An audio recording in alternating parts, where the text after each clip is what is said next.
Bom, já que nós já conceituamos o que significa o AVC, nós vamos falar primeiro do AVC isquêmico.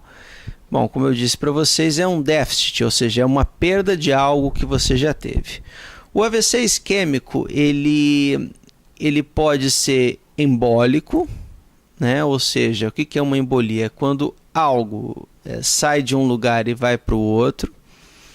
Ou ele pode ser aterotrombótico, ou seja, ocorre uma trombose in situ na região, né? Por exemplo, uma artéria dentro do cérebro, ela começa a ter uma trombose, ou seja, o sangue começa a acumular no interior dela e forma um AVC por falta de sangue. Ou é algo que sai de algum lugar e entope essa artéria, fazendo o AVC isquêmico, ou essa artéria, por fatores próprios, né, decorrente de fatores de riscos, começa a lentamente se fechar e gera o AVC isquêmico. Bom, quais são os principais fatores para o AVC isquêmico? Tabagismo, hipertensão, diabetes, obesidade, principalmente obesidade e gordura visceral. Etilismo em doses baixas pode produzir, em doses altas pode aumentar. Doença cardíaca dilatada, ou seja, cardiomiopatias dilatadas que gerem qualquer tipo de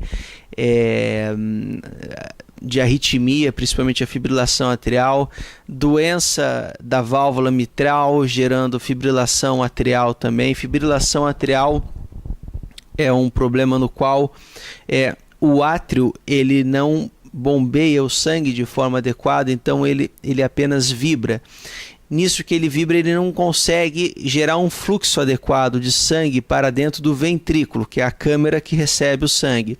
E ali dentro ele pode começar a gerar trombos, porque o sangue não flui e sangue que não flui coagula.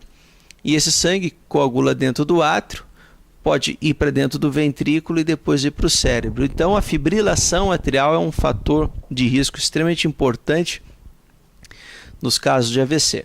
Outros fatores de risco, né, são pacientes que são portadores de doenças crônicas, nefropatias, usuários de drogas endovenosas, algumas doenças genéticas. Bom, aí nós também temos pacientes que têm fatores de risco aumentado para ter AVC, inclusive mais jovens, que no caso, por exemplo, pacientes que têm a deficiência, a mutação do gene do fator 5 de Leiden, a deficiência da antitrombina 3, a deficiência do gene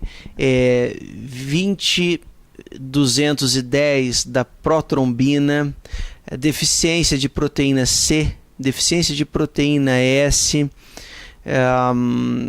síndrome síndrome antifosfolípide, que é muito comum em pacientes lúpicos,